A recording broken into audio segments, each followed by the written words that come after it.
The Heart of the Poor People's campaign is that we all have more in common than we do that divides us. I have two daughters. Josie is the older one. She's in kindergarten this year. She's my mellow, super conscientious kid. She's really into swimming right now.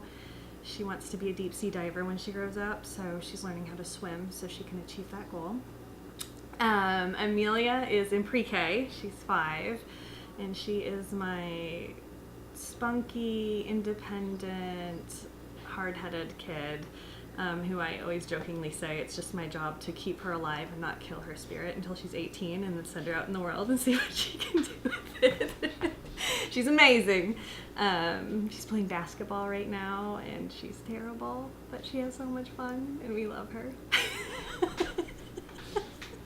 I was diagnosed almost exactly 2 years ago with metastatic breast cancer. I was diagnosed stage 4 right out of the gate. So with that, there's no cure. They try and treat it like a chronic disease, so it doesn't necessarily look like what society's view of cancer looks like. You're not given the same treatments, not in the not in those high doses, because you're on treatment forever for like the rest of your life. And I don't want to minimize the struggles that I've had, but I've been pretty lucky. There have been a few things that my insurance company has said that they won't cover, like testing and imaging and stuff. But generally speaking, with some effort for myself and my doctors, we've been able to get that covered.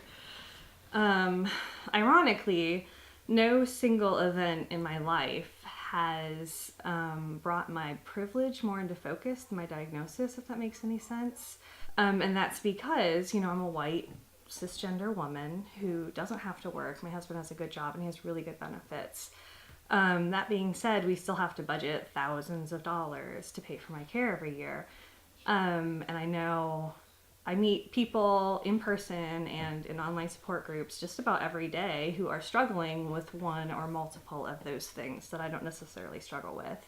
And it's absolutely heartbreaking to see people in the most vulnerable points in their lives essentially having to add that extra layer of struggle on top of being sick and being fearful of dying.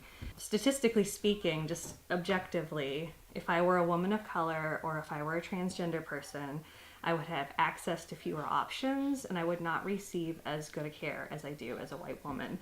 And so for me, it's really important to use my voice to try and change those things. When a person is diagnosed with a disease like cancer, it takes an immense toll on a person's body. You're probably at your most vulnerable. I mean, I can almost guarantee that you are, because the treatments that you have to go through, and I've been lucky so far, I guess you could say that, but treatment-wise, I have fared pretty well. Radiation was the most difficult thing that I've had to do, and that was terrible, but it was not that long of a span of time. You often can't eat, you're not comfortable, you're very sick, you're at the doctor all of the time. The oncologists do the best that they can to make you comfortable, and you really have to trust them, and you have to trust your care team to help support you through that.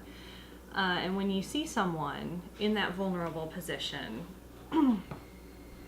who is being forced to advocate for themselves because insurance won't cover the treatment that's recommended by the professionals, I think it really is a moral issue, especially when someone's life is at stake. I mean, it's really unconscionable that the word of a medical professional, the word of a person who's been treating a patient for an extended period of time is not valued as highly as an arbitrator at the insurance company, essentially, is what it comes down to.